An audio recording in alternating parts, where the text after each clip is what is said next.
Folks, Black Star Network is here. Hold no punches. I'm real revolutionary right now. Support this man, Black Media. He makes sure that our stories are told. Thank you for being the voice of Black America, Roland. Stay black. I love y'all. All momentum we have now, we have to keep this going. The video looks phenomenal. See, this difference between Black Star Network and Black-owned media and something like CNN. You can't be Black-owned media and be scared. It's time to be smart. Bring your eyeballs home. You dig?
Today is Tuesday, December 5th, 2023. Coming up on Roland Martin Unfiltered, streaming live on the Black Star Network. A West Alabama police officer is on administrative leave after tasing a handcuffed black man in the back. We'll talk to some officers of the Pickens County NAACP about this disturbing case. A black California police officer says she was punished for stepping in to de-escalate a situation between a white officer and a suspect. We'll tell you about her lawsuit against the Pasadena Police Department. She's hired attorney Ben Crump.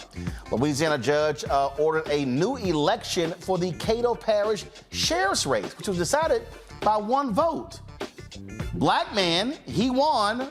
Democrat, white Republican lost. We'll talk to Louisiana political strategist about this issue of so-called 11 illegal votes the judge discovered.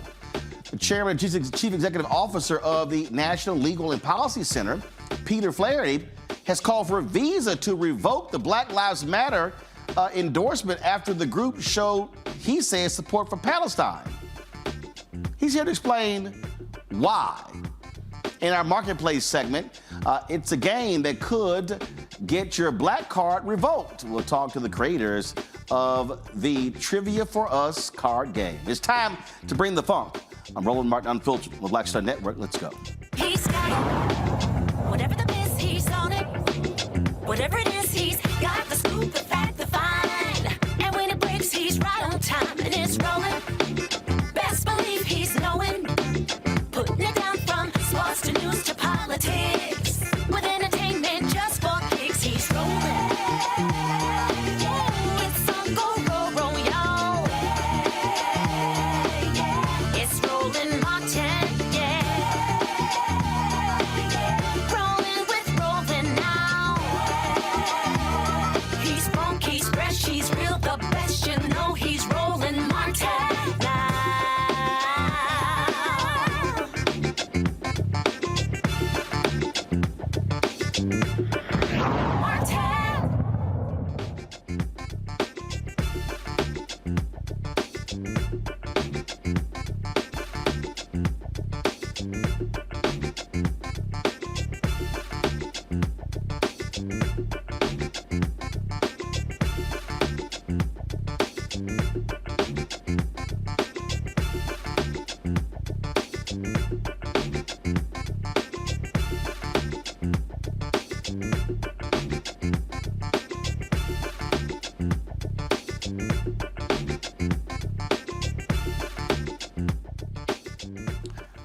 A black Pasadena, California police officer, a sister, says she was retaliated against after she stepped in to de-escalate a situation between a fellow officer and a suspect.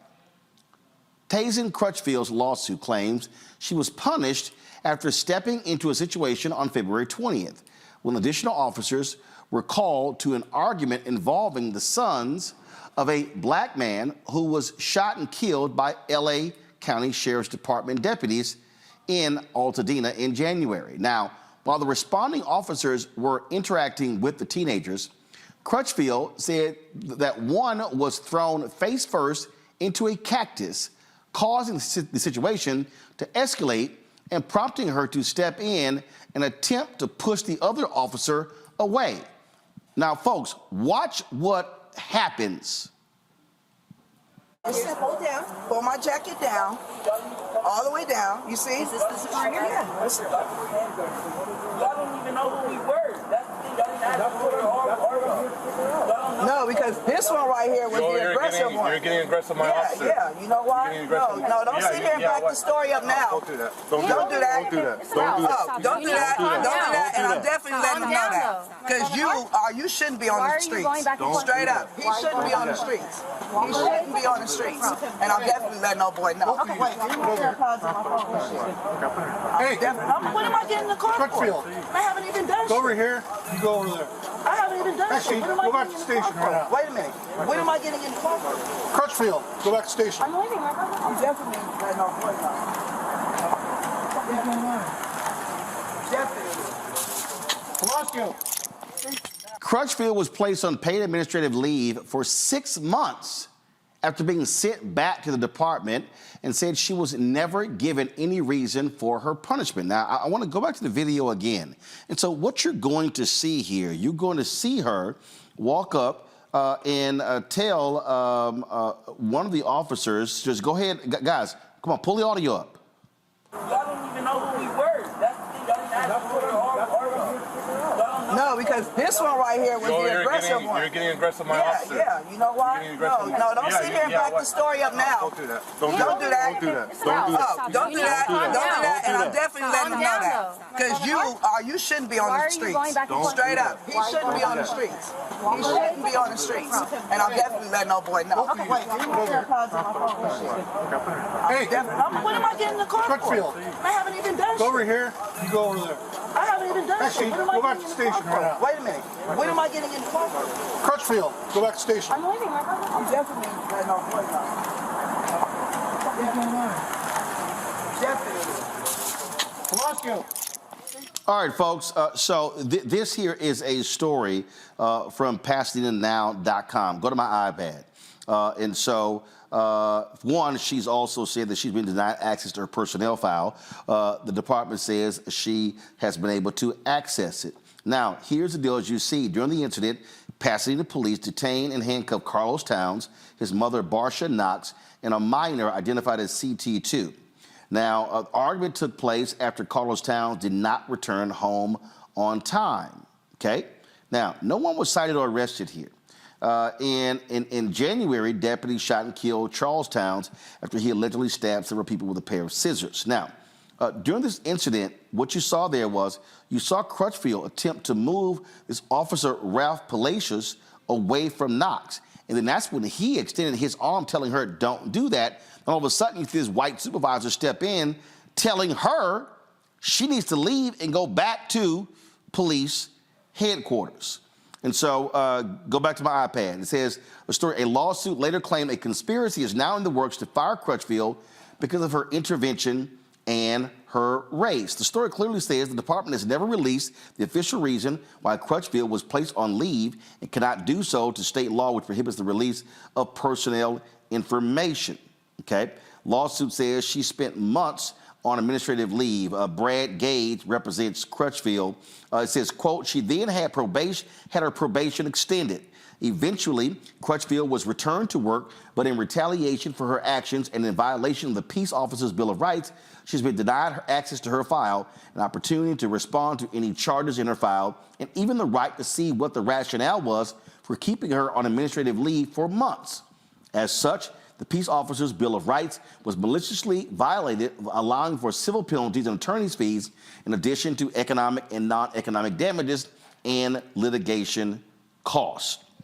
I want to go to my panel to talk about this. And folks, remember, we've had these stories before where you've seen officers, female officers, step in now I can't remember the city, but I remember that case where this woman stepped in and this officer literally forcibly pushed her away in sort of the same manner. My parent, Dr. Julianne Malveaux, she's the economist, president emerita of Bennett College, joins us out of D.C. Nicole Porter, senior director of advocacy for the Sentencing Project out of D.C. as well. Dr. Niambe Carter, associate professor, University of Maryland, School of Public Policy out of D.C. Glad to have all three of you here. Niambe, I want to start with you. I mean, this is the thing that's interesting. So here's Crutchfield trying to de-escalate, and this other male officer, I mean, he gets physical with her, and then the supervisor tells her to leave. And she's the one who's trying to de-escalate. Yeah, I mean, I think this is something we've seen, like you said, over and over. I believe there was a Black policewoman in upstate New York who found herself also put out of the job for trying to intervene in a situation where one of her fellow officers was being too aggressive. And I think you saw the same thing here, because if you watch that whole video, by the time Officer Crutchfield gets there, I mean, the family, the sons are being detained. The mother's trying to intervene and save her boys. Their father has been killed by the police, which they're trying to explain to them over and over for their hostility and their disinterest, right, in talking to the police. And yet you see this officer seem to antagonize them unnecessarily. And I think what Officer Crutchfield was doing, what many of us do, is you put your hand out and say, you know what, you don't need to do this, right? Like, she's telling them, you don't need to go back and forth with this woman, because it's not doing anything but making the situation more tense, and it's escalating something that was a family dispute into something potentially criminal, and everybody walked away. But now Officer Crutchfield is potentially looking at being expelled from the police department for doing what I think many of us would consider to be a good deed for our coworker or colleague, about to potentially get themselves into a world of trouble that is not necessary over something that in the grand scheme of things seem to be fairly low stakes. You know, what often happens, and we talk about this a lot here, Julianne, the need to have officers bring the temperature down, but too often we see officers ratchet the temperature up. Well, the officer, the white man who was out of order, he was ratcheting the temperature up. I think Officer Crutchfield, and she's from that community, she knows these people, and she's just saying, just chill for a minute. But we've always, Roland, on this program talked about why can't they chill? It's because their egos are sitting there. They're, you know, this guy's going to be, he's all that in a bag of chips, and no, he isn't. He was a little bully and a snake, but that's the mindset of many police officers, is I'm going to fix this by whatever means necessary. Whatever means necessary could be a beating, could be a tasing, could be anything. So Officer Crutchfield actually deserved a commendation for her ability to attempt to de-escalate. And this guy he's the one who needed 6 months of administrative leave. The tragedy is that this is a good police officer out of the community. She's not sure what's in her file. She has a right to know. She has a right to refute. And frankly, from where this goes, I'm glad Ben Crump is involved. Her career as a police officer may be in jeopardy. You know, Nicole, the thing here is what we desire. We desire to have officers who know how to de-escalate. This right here, this was the case out of Florida. This is the video, guys, go to my iPad, where you see here where this female officer, she's trying to sit here, and you're going to see in a moment, she's trying to sit here and pull this male officer away. He gets physical with her. He was eventually charged with assault, and I want to play this so people can hear it, because I think it's sort of the same thing. Go ahead. Get in the car. All right, I'm getting in. Get your feet in. What's up? Hey, look at me. Look at me. Look at me. You want to play games? You're playing with the wrong mother. What you gotta do, man? You gonna mace me? Look at me, mother. You want to play games? You ever get disrespectful with my officers, I will remove your soul from your body. Do it, man. Do what you gotta do.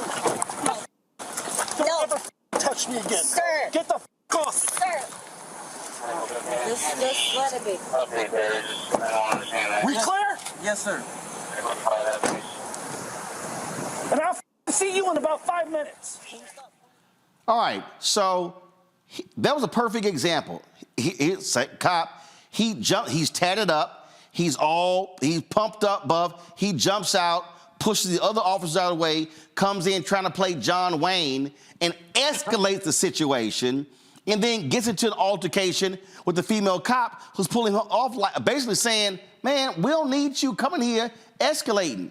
And this is the thing. These male cops, they come in here hyped up, largely white male cops dealing with black suspects, and they want to blow off the women, whether they're black or white. I mean, it's the problem with policing. And, you know, one of the main solutions is community policing, have people from the community. That can be helpful. But even then, I mean, in the midst of a conflict, in the midst of an arrest where a police officer may be on level 150 and not have the tools or not be capable of using any tools that they've been taught to de-escalate the situation and emotionally regulate themselves, literally people's lives are at risk. And then you have their colleagues in these two cases that we're looking at here, Officer Crutchfield out in California, this Florida case, where women police officers are attempting to help de-escalate the situation. And these are the solutions that are offered when some of these police interactions result in fatal killings, result in people being violently harmed. And yet, even then, when people are attempting to de-escalate, when other law enforcement officers are attempting to de-escalate, the level of violence in the police interaction is still there, still puts people at risk. And now Officer Crutchfield, her career is compromised. So the entire problem, the entire culture of policing in this country is the problem. And there is someone that I want to definitely single out. So go back to the other video, and so watch the supervisor. So I'm explaining to you what he should have done. Go. Get down, all the way down. You see? Is this the supervisor? Yeah. Y'all don't even know who we were. That's the thing. No, because this one right here was the aggressive one. You're getting aggressive, my officer. Yeah, you know why? No, don't sit here and back the story up now. Don't do that. Don't do that. Don't do that. And I'm definitely letting him know that. Because you shouldn't be on the streets. Straight up. He shouldn't be on the streets. He shouldn't be on the streets. And I'm definitely letting old boy know. Okay, wait. Hey, when am I getting in the car for? I haven't even done shit. Go over here. You go over there. I haven't even done shit. Go back to the station right now. Wait a minute. When am I getting in the car for? Crutchfield, go back to the station. I'm waiting. I'm definitely letting old boy know. So here's what I want to know. So the supervisor comes over. He tells police, so you stand over there, Crutchfield, you go over here. Then he says, go back to the station. Okay, well, what's his assessment of what took place here, Niambi? Again, you would think when a supervisor comes on the scene, their job is to de-escalate. Well, I mean, you would think that, but it seems like in this particular case, the bigger issue wasn't so much that she was de-escalating, but that she had the nerve to sort of reprimand a man, a white man in particular, in front of other people, other officers, and of course this family that they were accosting, for lack of a better word. And I think, you know, here when you talk about a supervisor and what their role is, we assume that people who have these supervisory positions are more responsible, but people fail upward all the time. You know this, Roland. We all know this in our various professions. And I think here you have a supervisor who was pretty ineffectual, because if this was a good supervisor, he would have stepped in and said, do not continue to go back and forth with this woman. Let the other officers move her out of the place or out of the way so that we can have a conversation and sort this out. Your sort of antagonism is not needed. That should have been his position. It shouldn't have took a fellow officer to walk into something that was clearly getting heated unnecessarily, to try and bring this to a close or to some sort of resolution. This supervisor was just sitting there, I mean, you know, treating this like it wasn't actually a life and death matter. I mean, when you start talking about putting people in handcuffs and putting them in cars and doing all of this kind of stuff, some of them had been thrown into a cactus allegedly, and then expect it to all be good. So the supervisor wasn't interested in doing his job other than protecting, it seems like, the ego of the officer who was being called out by Officer Crutchfield. Well, when we come back, we're going to show you what happened in Alabama, where a white female officer is now on leave for being the aggressor and stunning a black man with a taser. You're watching Roland Martin Unfiltered right here on the Black Star Network. Grow your business or career with Grow with Google's wide range of online courses, digital training, and tools. Gain in-demand job skills with flexible online training programs designed to put you on the fast track to jobs in high-growth fields. No experience is necessary. Learn at your own pace. Complete the online certificate program on your own terms. Stand out to employers, get on a path to in-demand jobs, and connect with top employers who are currently hiring. Take one professional career certificate program or all 6. Earn a Google Career Certificate to prepare for a job in a high-growth field like data analytics, project management, UX design, cybersecurity, and more. All professional career certificate programs must be completed by December 31st, 2024. Scan the QR code to complete the application. There are 1,000 scholarships available. Grow with Google and J. Hood and Associates. Be job ready and qualify for in-demand jobs.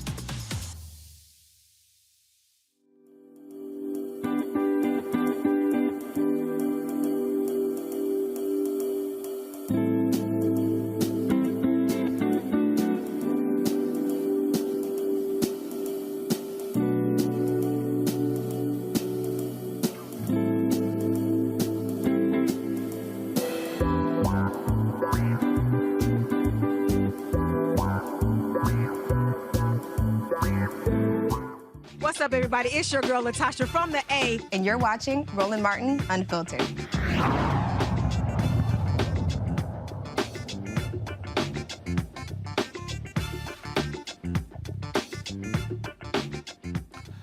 A West Alabama police officer is on administrative leave and under investigation after tasing a handcuffed black man. The reformed police officer, identified as Dana Elmore, was caught on video cursing and tasing Micah Washington in the back. The incident happened in Pickens County, about 40 miles west of Tuscaloosa, on December 2nd. There are reports that Washington was changing a flat tire when Elmore approached him. Others say the incident began with a traffic stop. Folks, watch this. Stand up.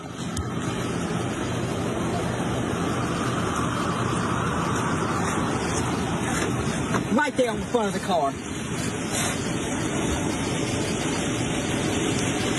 Stay straight. I ain't doing shit, bro. I got gun right there. I'm not doing that. Oh, yeah. I'm saying, what you saying? Oh, yeah, fuck. I'm not. Oh, my God. Fuck up. Okay. I'm down. Oh, my fuck. Oh, my God.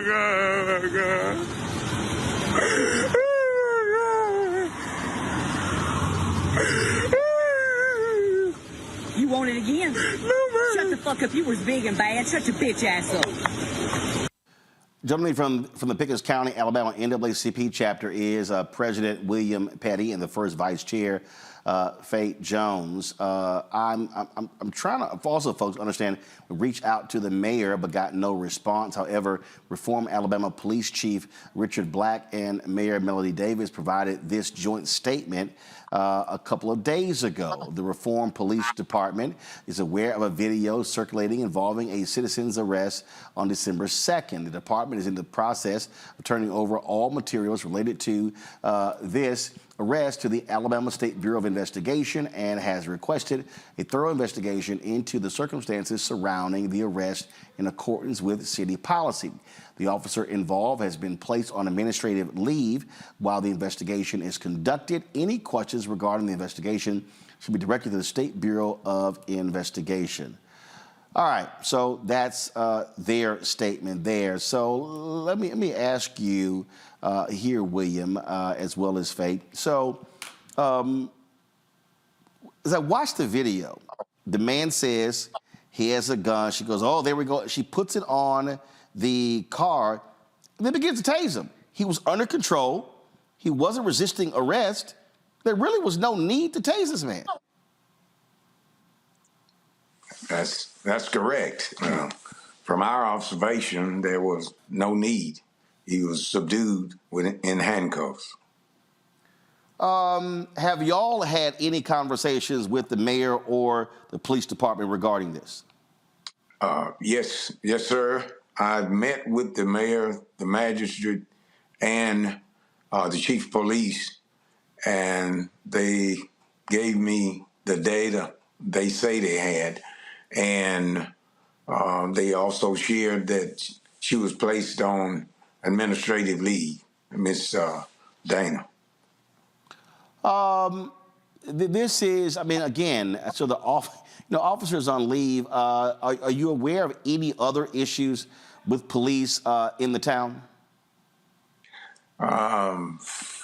There have been earlier incidents. Are you talking about with this officer? No, not necessarily with this officer, but other issues in the police department.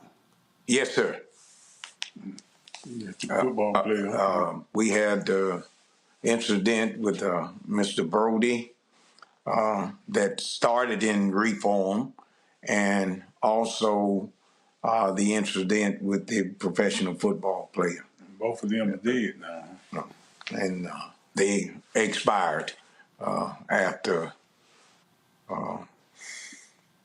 their arrest. So you've had obviously issues there. Yes, sir. All right. Well, look, we're going to be certainly watching this story, see what happens with this Alabama Bureau of Investigation. So certainly keep us abreast of what's next. Yes, sir. Thank you. All right. Thanks a bunch. Nicole, I'll start with you. Again, here's a perfect example. Man's under arrest, handcuffed, leaning over a car, not resisting. The officer can't resist herself of tasing him.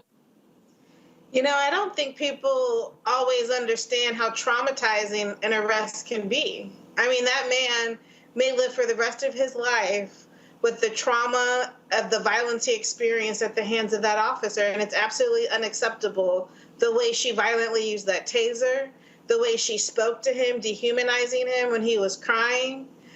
And, you know, we don't know what led up to that, but if he was simply trying to deal with his car and she viewing a black man wanting to control him, I mean, this is the history of policing throughout this country, particularly in the South, particularly in states like Alabama, with too high rates of arrest, too high rates of incarceration. It's absolutely outrageous and just so heartbreaking to see his response in the midst of that arrest when he was being violently assaulted by this police officer. Absolutely unacceptable. What you have here, Julian, look, you got officers, a lot of them who just believe they can, do whatever they want, and when they pull it out, but they even have to have responsibility using a taser. I can't imagine what it feels like to be tased, but you heard that man's cries of anguish as he was tased. That woman doesn't need to be on administrative leave. She needs to be off the police force. But this, Roland, is, what I've been writing about and talking about is the lynching culture. We don't lynch people anymore, but the lynching culture suggests that you could do anything you want to a black person, and there will be no consequences. That's basically passed down from enslavement to actual lynching to a knee on the neck, and we go on. There was no need, as Nicole has said, there was no need whatsoever. This man was fairly docile. She said, bend over on the car. He bent over on the car. He told her he had a gun. He was completely compliant. And all that was about was her ego. And one of the things that I, have to say when we see some of this is that, we think that diversifying police forces is going to make a big difference. But white women are the mothers, daughters, sisters, and wives of the white men who think they can do whatever they want to black people. And that woman's horrible behavior. I mean, she was hostile. She was aggressive. She used profanity. She does not belong in the police force. But more than that, those folks who say they're feminists, and I'm one, need to look askance at some of these white women who basically take on the roles and attitudes of the white men who oppress us. But Niambi, you also have black cops who operate the same way. We know, of course, with Tyree Nichols in Memphis, and this is what happens when it comes to the blue. They got their badge and a gun, and again, we expect officers to also act in accordance with department policy. Well, unfortunately, though, department policy seems to be violence against Black people. And I think this is what my colleagues are talking about. It's not necessarily a race question, although we've seen some examples of good officers, good Black officers like Officer Crutchfield. But when people feel that they can do things with impunity, the disrespect and disregard of Black humanity, it becomes a lot easier to beat people, to abuse people, to verbally abuse people, to tase people. And so, you know, on the one hand, people might say, oh, this is non-lethal. And this officer, quite frankly, looked like she derived a good deal of pleasure from inflicting pain on this man who was doing nothing other than complying with every request that she had, including telling her about a weapon and all of these things. I mean, there is nothing that we can do. There's no policy that would fix that. But what we can do is make sure we do not just a better job of screening officers and potential officers, but also rooting those people out where they exist. And this is the officer that needs to be the kind of example of what you don't do. This is the kind of officer that deserves to be put on administrative leave. This is the kind of officer that needs to be relieved of their duties, because God knows what would have happened if there was even the slightest hint of resistance from this man or any other citizen she comes into contact with. And I think that's the larger sort of issue here, is that we are not treated like citizens. We are not given the benefit of the doubt. There is no sense that you need to respect Black people or Black life. And I think that's the part that makes these kinds of really innocuous kinds of interactions scary. Because whether we're talking about California, we're talking about Alabama, you have people here who are more than willing to violate us, our humanity, and our rights, all in the name of this badge. And there doesn't seem to be a lot that is going to be done to remove these officers from employment, because we see time and again that when officers are even disciplined, they often go to other jurisdictions. So it's not a deterrent. And that is something that is really wrong with the culture. All right, then. Hold tight 1 second.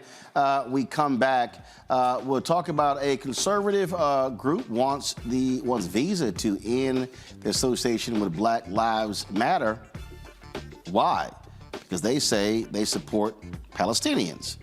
We'll talk with the leader of that group next on Roland Martin Unfiltered on the Black Star Network. Be sure to support us in what we do. Send your check and money order to P.O. Box 57196, Washington, D.C. 20037-0196. Cash out, $RM Unfiltered. PayPal, R Martin Unfiltered. Venmo's RM Unfiltered. Zelle, Roland at RolandSMartin.com. Roland at RolandMartinUnfiltered.com. We'll be right back. Hatred on the streets, a horrific scene, a white nationalist rally that descended into deadly violence. White people are losing their damn minds. As an angry pro-Trump mob storms the U.S. Capitol, we're about to see the rise of what I call white minority resistance. We have seen white folks in this country who simply cannot tolerate Black folks voting. I think what we're seeing is the inevitable result of violent denial. This is part of American history. Every time that people of color have made progress, whether real or symbolic, there has been what Carol Anderson at Emory University calls white rage as a backlash. This is the rise of the Proud Boys and the Boogaloo Boys. America, there's going to be more of this. Here's all the Proud Boys, guys. This country is getting increasingly racist in its behaviors and its attitudes because of the fear of white people. The fear that they're taking our jobs, they're taking our resources, they're taking our women. This is white fear.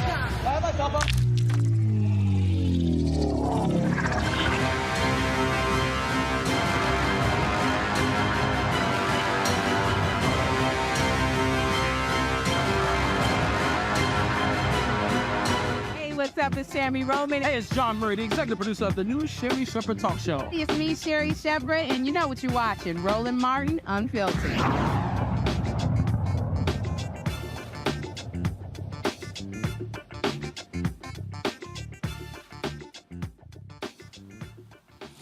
All right, folks, welcome back to Roland Martin Unfiltered. A now deleted post by Black Lives Matter Chicago caught the attention of many, including the National Legal and Policy Center. Peter Flaherty is the chair. He sent a letter to Visa demanding it revoke its BLM endorsement. Now, this is the post of a hang glider with a Palestinian flag, caption, "I stand with Palestine." Hang gliders were used in the attack against Israel. BLM later apologized and removed that, but Peter Flaherty still wants Visa to revoke their endorsement. He joins us now from Falls Church, Virginia. Peter, glad to have you here. So I'm curious, this is not just related to the BLM Chicago Post. You have criticized other corporations for their support of Black Lives Matter. Why? Well, that's correct. And of course, the paraglider post was taken down, but that was after 30 million people saw it. Roland, this isn't just something we cooked up in the wake of October 7th. We have a long history of being critical of Black Lives Matter. We exposed the fact that Patrisse Cullors owned 4 pieces of real estate and was enriching her family with all these inside deals. And of course, she had to resign from the movement. When it comes to Visa, Inc., we were at the annual meeting earlier this year. We had a number of items we raised, and one of them was Visa's endorsement of Black Lives Matter. So we've been critical of this before, during, and after October 7th. The question, why? You talked about, first of all, Patrisse Cullors. You talked about what she was involved with. First of all, she also publicly talked about money that she as an individual has earned as opposed to the entity. There was an audit that was actually done after she actually left. And so when you say that she was commingling, things along those lines, they actually talked about that. But again, why specifically do you have a problem with Black Lives Matter, the movement? Well, just before we leave Patrisse Cullors, we filed a complaint with the IRS against the organization, and we did not allege that Ms. Cullors misappropriated funds. We alleged that there were inside deals, like paying her brother over $100,000 for security services, which violated IRS regulations regarding inside dealing. But to cut to the chase on BLM, we believe that big companies like Visa and Coca-Cola should not get involved in controversial public policy issues because they have customers and shareholders and employees on both sides. And when you look at Black Lives Matter, their #1 public policy priority was defunding the police, and everybody's run away from that, and big companies have run away from that. It seems like, they tried it and it didn't work in a lot of places. But Visa hangs in there. This endorsement of BLM stays on their website, and we've asked the chairman of Visa, Al Kelly, who wrote it, to take it down. I'm curious. You said that you disagree with companies like Coca-Cola and others, Visa, supporting Black Lives Matter because of public policy positions. Can you show me where you, as an organization, opposed corporations involving ALEC? ALEC? Yes. We've been critical of companies dumping money into either side of these controversial issues. Have you called for corporations that are members of ALEC to resign from ALEC? No, but we've been critical of corporations that fund ALEC for sure on a variety of issues. What companies? Well, Big Pharma. Big Pharma sponsored Alec's big dinner. Who else? What? Who else? Well, Bud Light was there too. Who else? Well, I've just named 2, Roland. Right. Have you been critical of Coke Industries for their involvement in ALEC? No, but why? Why? They've been a funder of ALEC. See, if you're going to be critical of these companies, because you said yourself, because of public policy, well, is ALEC not directly involved in public policy across the country? Well, you asked me to name some, and I named 2. Right. You named 2, but you did not name the conservative Coke Industries that funds ALEC. Well, when it comes to the Koch brothers, it's kind of ironic, Roland, because we've been accused for years and years of being funded by Coke. We've never taken a penny from them. First of all, I haven't accused you of that. But again, here's the point I'm making. You have publicly released a letter. You talked about the head of Visa for them to pull back. But you said you've been critical. have you said Big Pharma, have you released any letters to Big Pharma, Pfizer, any of those companies demanding that they resign from Alec? No, not specifically. But you specifically done it for Black Lives Matter and Visa, but you won't do it for these companies with Alec. But you say you were critical that these companies shouldn't be involved in public policy, but they're involved in public policy with Alec. Isn't that the same? Well, I'll say it again. We believe that big companies should stay out of these issues, and the more controversial, the more reason to stay out. But Peter, I'm very clear though. I received an email from you regarding Visa and Black Lives Matter, and it details what you've done.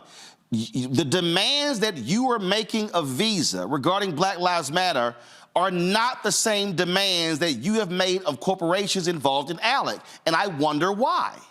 Well, I don't think there's a moral equivalency between Black Lives Matter and Alec. Alec's kind of boring, really. No, they're not. No, they're not. Alec has been responsible for the stand your ground laws across the country. Alec has been involved with significant public policy all across the country, largely conservative. What you just said is simply not true. Roland, I'm not responsible for every public policy debate. That's exactly our point, that these things are so far-flung and so controversial that companies should stay out of them. But the point that I'm making to you is, why are you targeting Visa specifically with Black Lives Matter, but you're not giving the same energy to companies that fund Alec? And actually, Alec has been far more detrimental and involved in public policy than Black Lives Matter. You can criticize Alec all you want, but you can't call him racist. You can't call him terrorist. You can't call him a bunch of extremists. It's a bunch of Republican state legislatures who get around from around the country who get together and have dinner. No, they don't. No, Peter, there are examples of Alec written language. Peter, 1 second. There are examples of Alec written language copy and pasted into laws that were actually put into motion by Republican legislators. They're not just having dinners. Well, go ahead. They propose model legislation, and in some places it gets passed. Look, when it comes to Black Lives Matter in Visa, which I thought that's what the interview was about, if we can't agree on Black Lives Matter, maybe we can agree that hypocrisy is bad. The chairman of Visa is named Al Kelly. He holds himself out as a big Catholic. He chaired the committee that welcomed the Pope to New York City. He's on the board of several Catholic charities. But in this statement that he put out endorsing Black Lives Matter, he also referred to Latin people as Latinx. Of course, that's a woke term that Hispanics themselves don't use. And the reason you get the X at the end, it's a way to degenderize the Spanish language. That'd be correct. First of all, let me correct you. Let me correct you. That phrase, that term was created because typically we refer to as Latino, and then of course women are referred to as Latina, and so that phrase was used to represent men and women. Now, you are correct. One second, Peter. You are correct. Peter, hold on. You are correct, because I've had Latino pollsters on talking about in terms of who doesn't use that, and a significant number of Latino/Hispanics do not use it, but that's actually where it came from. So, but go right ahead. Okay, and actually the term Hispanic was invented by Richard Nixon. I'm not talking about Hispanic. I'm talking about Latinx. Hispanics, they thought of themselves as Ecuadorians and Mexicans and whatever. First of all, I'm a native of Texas, so I'm quite familiar with how, and that's why I say Latino/Hispanic, because depending on where you are in the country, there are different usages. There are people who are Venezuelan and Cuban in South Florida who don't say the same, who don't identify with Hispanic as those who come from Mexico in Texas. You got Chicanos who are in Chicago. You got folks who are Dominican and Puerto Rican who are in New York, and they may differ than the language used for folks in California. And so that's one of the reasons why I said Latino/Hispanic. But I want to go back to it because you talked about the CEO being Catholic. What does that have to do with anything? We've got conservative Catholics on the Supreme Court. And? Well, I think it underscores his hypocrisy. He should decide which side he's on. How so? If he's going to be a Catholic and hold himself out as a big Catholic and wear it on his sleeve, he should at least reinforce the teachings of the Catholic Church. In Really? the state, Really? in this, and endorsing Black Lives Matter, he talks about Latinx, which is directly contrary to the teachings of the Church. Well, that's interesting. That's interesting that you actually said that. But one second. That's interesting that you actually said that, because go to my iPad.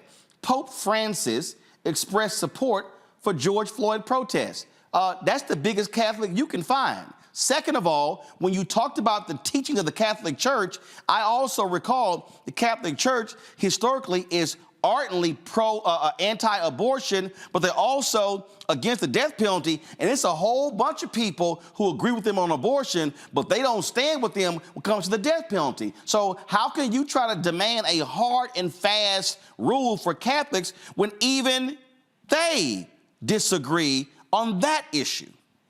Well, Al Kelly shouldn't hold himself out as this big Catholic then. Why not? Why not? Why does his religion have anything to do with it when he has Catholic something? No. But wait a minute. But you don't get. First of all, what's your faith? What's your faith? What's your faith? I'm a Roman Catholic. You're a Roman Catholic. Yes, sir. Are you against the death penalty? I am not. Oh, you're not. So guess what? No. Guess what? You're not a Catholic then.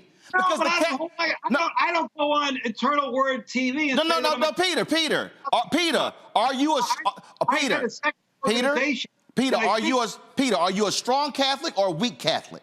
I consider myself a strong Catholic. So if you're a strong Catholic, why are you not strongly against the death penalty when the Catholic Church is strongly against the death penalty? And Peter, just so you know, I was born and raised Catholic. The Catholic Church that I grew up in was founded in my grandparents' living room. And so I'm multi-generational Catholic. So why are you, if you want to hold the chairman of Visa to a Catholic standard, why do you not hold yourself to the same one? Look, because he's out there claiming that he's this big Catholic. So are you? I do not. I only say that. So you're not a big Catholic. You're a small Catholic. Question about the death penalty. There are certain things as a mere human I don't understand that I can't reconcile. That's why I submit them to prayer. But Peter, does the Pope lead the Catholic Church?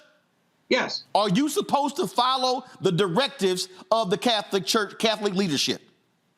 Yes. So if the Catholic Church from the Vatican on down is anti-death penalty, well, aren't you being in violation of your Catholicism by not being anti-death penalty?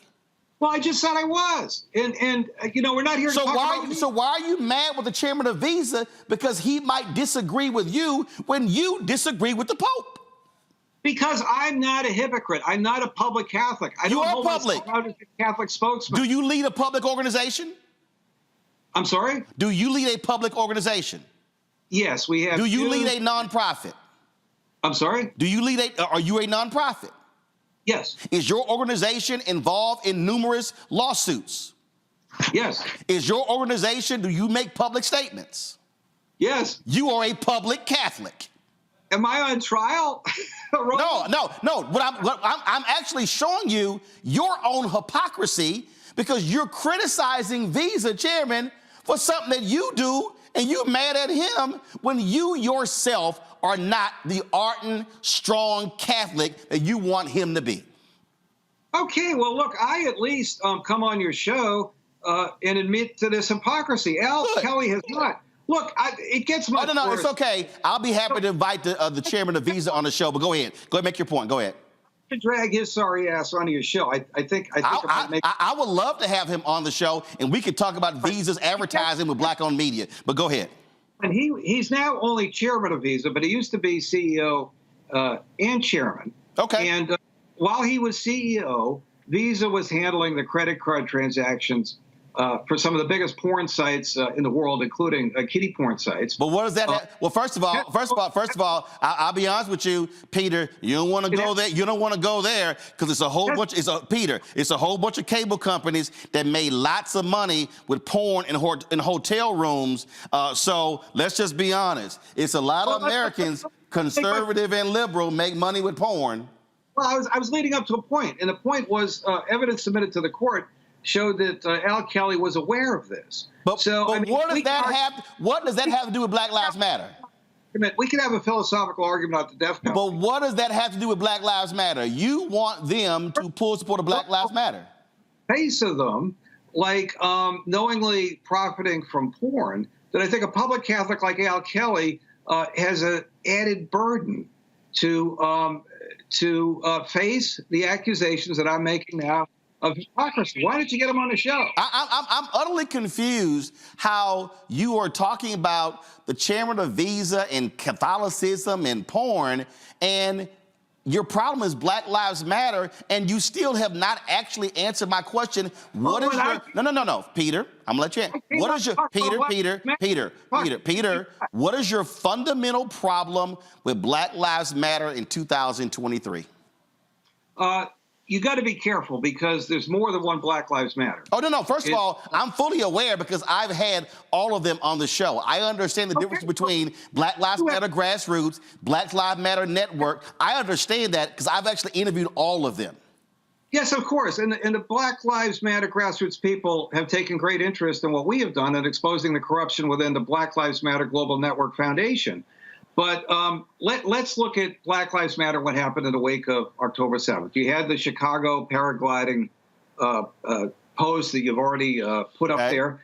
The national BLM grassroots organization put out a statement of solidarity with Palestine. Are you saying they can't do that? No, but I can be critical of it. Okay, no, I'm just saying that them putting that statement out, is that illegal? No, it's certainly ill-advised. And let me ask you a question. Let me ask Peter. Peter, I'm asking Peter, simple question. Peter, simple question. If Black Lives Matter Grassroots had put out a statement in support of Israel, would you have a problem with that? No. So the real issue is not that they put a statement out. The problem is you don't like them standing with Palestinians, but you would have no problem with them if they were supporting Israel. Okay, go ahead with your statement. Go ahead. Correct. And Black Lives Matter Global Network Foundation did not put out anything on what happened on October. Because they're two separate groups. They're two separate groups. Yeah, I know. I'm trying to lay that out, to be fair, okay? No, my audience already knows because I've already laid it out. I've laid it out for the last 2 years, but go ahead. You know these people. Most people in the conservative movement don't know these people. Well, first of all, most conservative people don't know a lot of black people, so it's no surprise they don't know anything about Black Lives Matter. Roland, you're looking at me like I'm some kind of white guy. No, I'm not. Right? No, I'm not. No, what I'm saying, Peter, is here's what I'm saying. You're targeting Peter. You're targeting Visa, but I still need to know. Okay, they released a statement. Peter. So much to defend myself. Peter. It's all good. They released a statement supporting Palestinians. What else? That's enough, isn't it? No, wait a minute. That's it. Hold up, that's it. But what happened on October 7th? Hold up, that's it? That's it? You think that reaction was a little unusual or condemnable? I'm sorry. So you're telling me that you're making this big brouhaha because Black Lives Matter Grassroots released a statement saying they were standing with Palestinians, and you think that's why Visa should not be involved with them whatsoever. That's it? Correct. It's enough. No, it's not. That's pretty weak, Peter. I mean, it's pretty weak. Well, I'll tell you what's weak. I think your personal attacks on me are pretty weak. And no, Peter, wait a minute, Peter. You attack Peter. He had 8 kids, right? But he also had hundreds of black kids. My dad was a basketball coach at public schools, at inner city schools in Massachusetts for 30 years. The Catholic schools grabbed all the good players. He was left with the rest. They were runners-up in the state twice. And when you're a basketball coach's son, what you do on Saturday morning? You go to basketball practice with your dad. And my dad was a goddamn saint. And a so lot Peter, of these, now you're mad at the Catholic schools took the best players? A lot of these guys did not have fathers. My dad kept them in school. My dad was responsible for kids going to college who otherwise wouldn't. Peter, that has nothing to do with Black Lives Matter. No, it does, because you're looking at me like I'm a white guy. No, I'm not. No, actually, Peter. No, Peter. No, I'm not. What do you mean? Peter, Woosah. Peter, Woosah. You said, Peter, you just said about 60 seconds ago, you said that I was lodging personal attacks against you. Peter, no, actually I didn't. I didn't react. Peter, I tried to answer your question. Peter, you literally personally attacked the faith of the visa chairman because you disagree with him. And then when I show your own hypocrisy on the death penalty. I did not attack his faith. You did! Peter, you literally attacked a man saying he's not, you basically said he's not a real Catholic. No, I didn't say that. I said he was exhibiting hypocrisy for the public stands which differ from his public allegiance to the church. And so do you. No, I don't.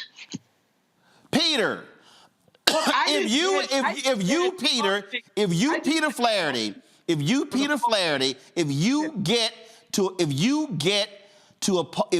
get to oppose the Catholic Church over the issue of the death penalty, why can't he have a different opinion just like you?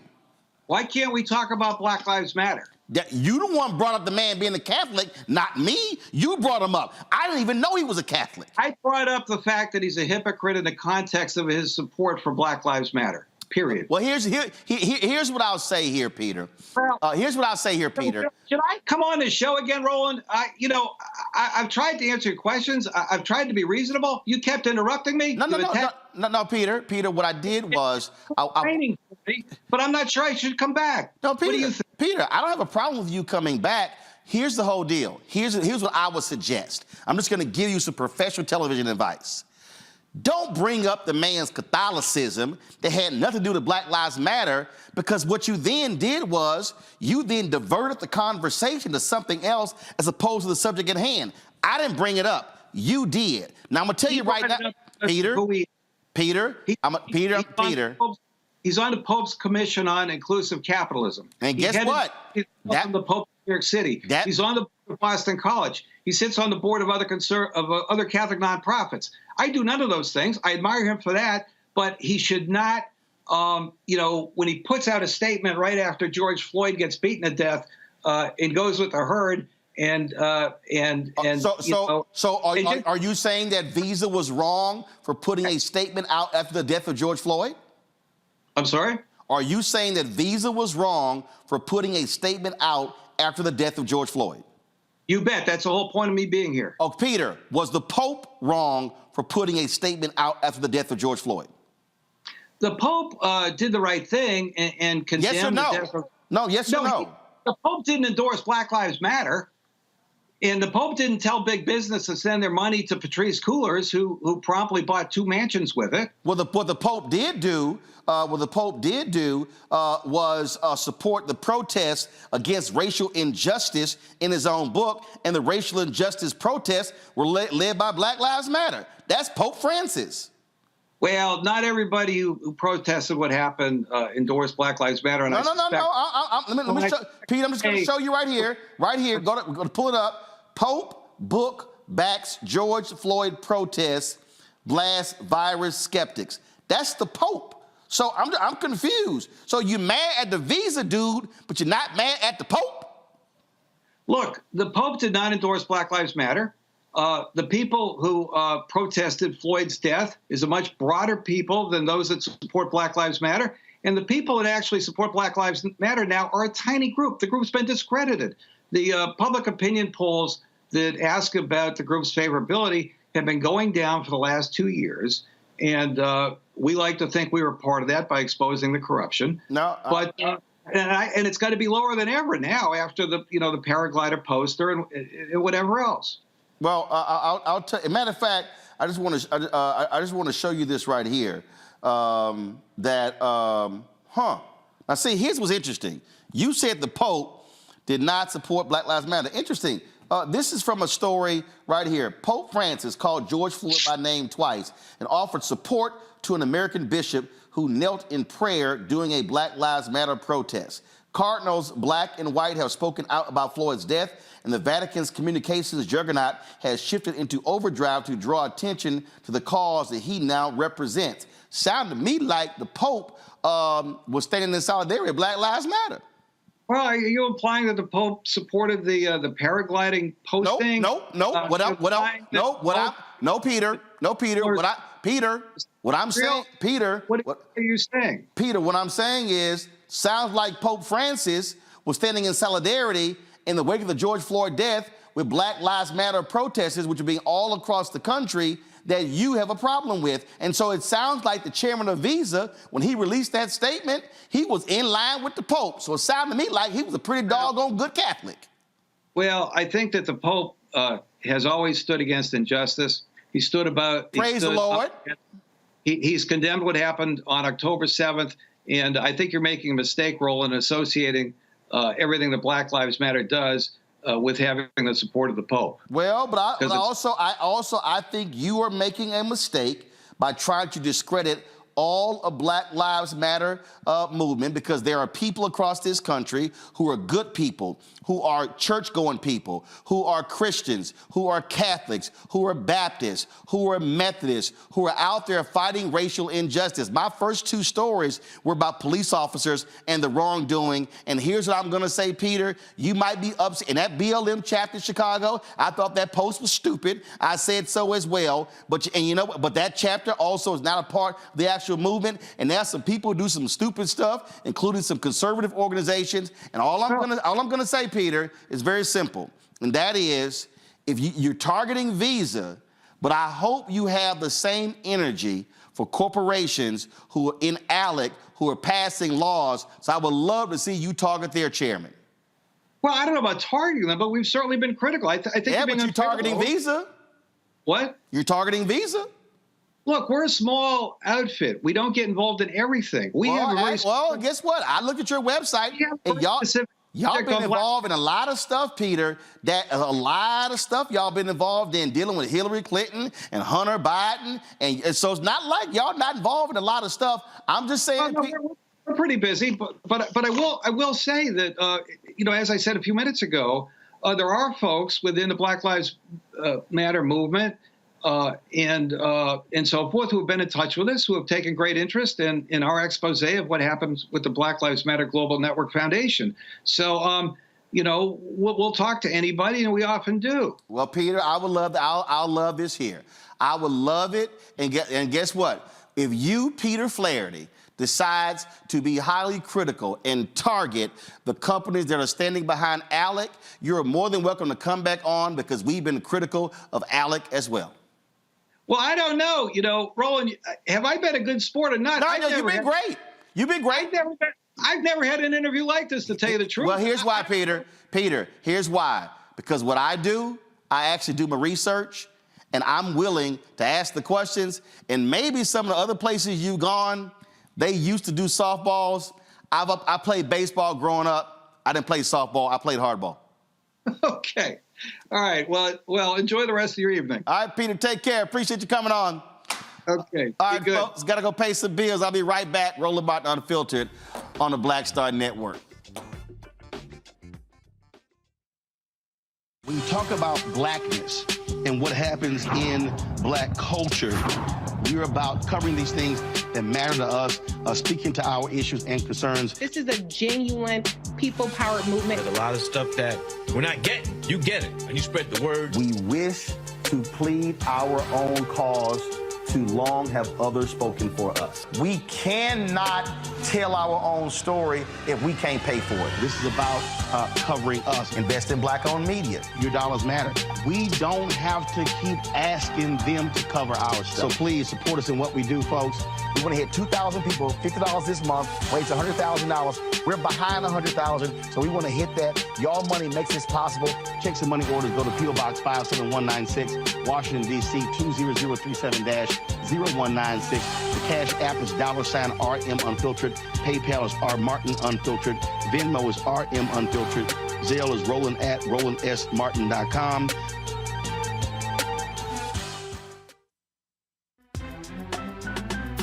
I'm Faraji Muhammad, live from LA. And this is The Culture. The Culture is a two-way conversation. You and me. We talk about the stories, politics, the good, the bad, and the downright ugly. So join our community every day at 3 p.m. Eastern and let your voice be heard. Hey, we're all in this together. So let's talk about it and see what kind of trouble we can get into. It's The Culture. Weekdays at 3, only on the Black Star Network. My name is Lena Charles, and I'm from Opelousas, Louisiana. Yes, that is Zydeco capital of the world. My name is Margaret Chappelle. I'm from Dallas, Texas, representing the Urban Trivia Game. It's me, Sherry Shepherd, and you know what you watch. Roland Martin on Unfiltered.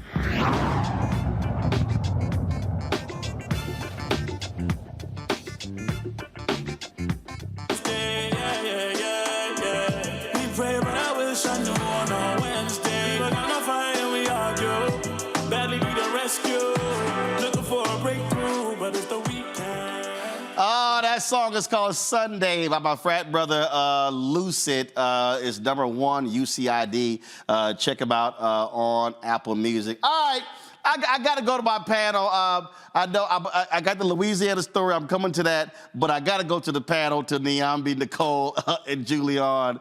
And why do people try me, Julian? Because they set themselves up for a butt kicking. That's all. That man was so. Oh, God, don't even get me started. I'm sitting here cracking up. I mean, sometime the producer should show our faces while we're listening to these fools. Because, well, or not. But he's speciously going after Black Lives Matter. Then he's going after the Chera visa. And he's got all kinds of slurs about Catholicism. I, too, grew up Catholic. I'm a spiritual sampler. You probably find me anywhere. Well, now you will find me in the African Methodist Episcopal Church. But, you know, to attack someone's Catholicism, he just was all over the place. I went on their website, and they are all over the place. They're very conservative. We wouldn't necessarily call them racist, but they are very conservative. And they going after Black Lives Matter. Why not go after the Boogaloo Boys? You know, why not go there? There's a whole. If you really are talking about justice, there's a whole lot. Why not go after the Orange Man? This guy, he's unhinged, and he clearly was. What I have to give him props to this. He kept a smile on his face. Right. I mean, Nicole, I was smiling too. But here's the deal, and listen. I have been in media since I was 14 years old. Okay, I'm good at this shit. Okay, here's the first rule. The first rule. This is no different than when you're on a stand in the courtroom, okay? You don't introduce another argument that then allows somebody like me to latch on to that argument and then twist that knife into you because he was the one who brought up the man being Catholic. Then he called him a hypocrite. So I knew, I don't know Peter, I ain't never met Peter, but I knew Peter likely didn't support, wasn't against the death penalty. And so the moment he called that man a hypocrite, I knew I had his ass. And then, boom, it was on like Donkey Kong. And to everybody watching, never make that mistake with a professional debater, because we gonna sit here and go from here to over here and gonna wear your ass out on that point. Right, you had him in a trap and he got caught. And yeah, I mean, he wasn't ready for this. He wasn't ready for you. And it just shows how he is all over the place. But it's easy to attack Black Lives Matter. And folks like him, I don't know, I think it is kind of racist to intentionally choose Black Lives Matter as a point to make a name for yourself and to get in the news and to be invited on shows. Easy targets, problematic. And white folks, white men have been doing that since the beginning of this country. See, again, Niambi, this, oh my God. I need everybody to understand, okay? I need everybody to understand, ain't my first rodeo. I actually listen to what people say. And the moment that man, Peter, nice guy, Peter, you can come back. I mean, you can come back, Peter. But I'm just trying to help you out, Peter, as a professional. When the man criticized Visa and companies for taking public policy positions, boom, I hit him with Alec. And we've been critical. You've spoken, but have you targeted? Boom, right there. I knew I had him. And again, you don't bring up stuff that you don't do for everybody else. Well, I mean, I think the point of it, right at the end of it all, is that underneath whatever this critique is, it's not about being ideologically consistent. It's not about being intellectually genuine. It's about a dislike for Black Lives Matter and other things. And even when he used the language of a woke term like Latinx, which is trying to be inclusive, and sure, there might be issues with the term, but even that characterization, I think, tilted his hand. And it isn't so much about the argument he was making or not making. It's sort of what doesn't get said. And what's not being said is I'm going after, or we're going after, Black Lives Matter or Visa because we don't like Black Lives Matter. Even calling out Patricia Cullors by name as if Patricia Cullors is the entirety of Black Lives Matter and trying to raise all of these objections when it's really not about Black Lives Matter. It's not about Visa. It's about the fact that you don't like what that organization stands for. So this particular meme or GIF or whatever they shared might have been the provocation. And I think there's lots to see that was wrong with that. However, this was a long-standing, long-simmering dislike of Black Lives Matter and their corporate partners.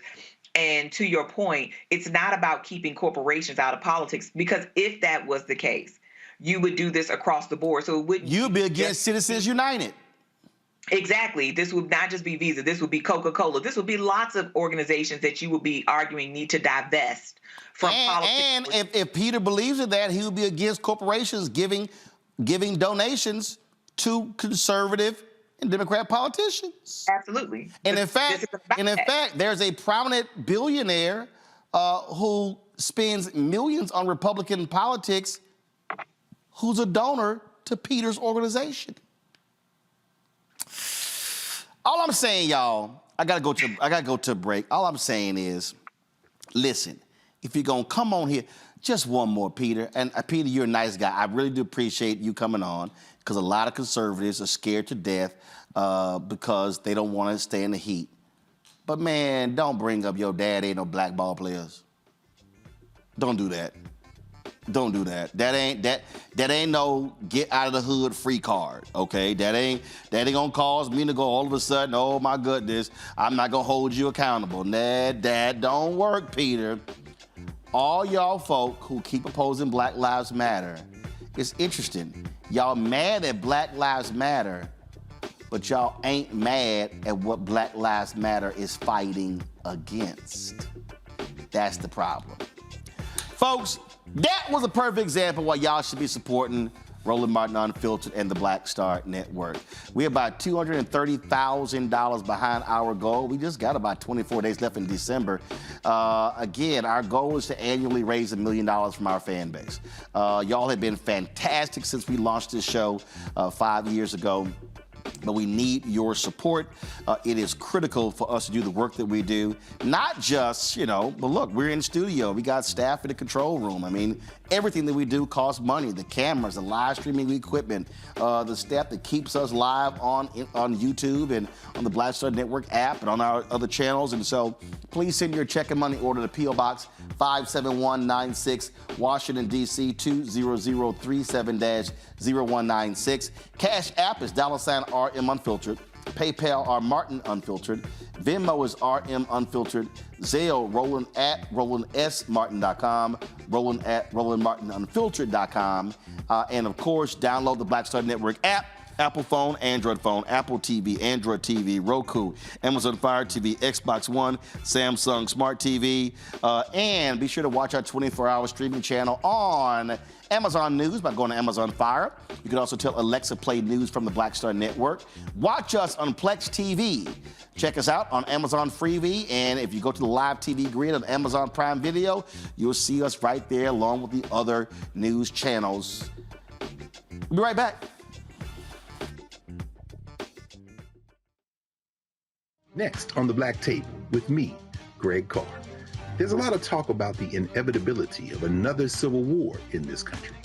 But on our next show, we'll talk to a noted author and scholar who says we're actually in the middle of one right now. In fact, Steve Phillips says the first one that started back in 1861, well, it never ended. People carrying the Confederate flag, wearing sweatshirts saying MAGA Civil War, January 6, 2021, stormed the U.S. Capitol, hunted down the country's elected officials, built a gallows for the Vice President of the United States, and to block the peaceful transfer of power within this country. On the next Black Table, here on the Black Star Network.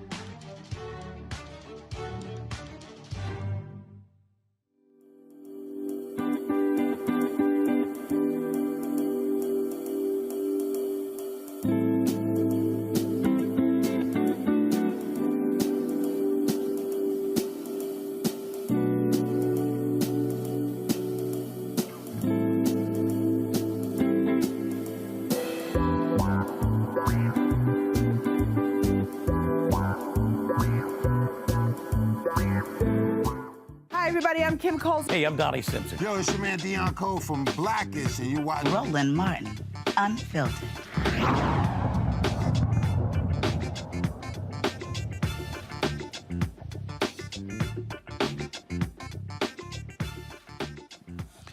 Well, this white Republican candidate in Louisiana, he ain't happy. He lost by one vote to the black Democrat. A Louisiana judge has ordered a new sheriff's election after this that was decided by a single vote. Ad hoc Judge Joe Bletch found at least 11 illegal votes cast and counted in the Caddo Parish sheriff's race. The votes Judge Belch deemed illegal were, first of all, votes that two who voted twice, 5 cast by absentee mail-in ballots that should not have been counted, and 4 invalid votes by felons who were unqualified to vote. John Nicholson sued Henry Whitehorn and elections officials last week. The earliest a new runoff election can be held is March 23rd. Joining me now from Shreveport, Louisiana, is political strategist and community organizer Derek Henderson. Derek, glad to have you here on Roland Martin Unfiltered.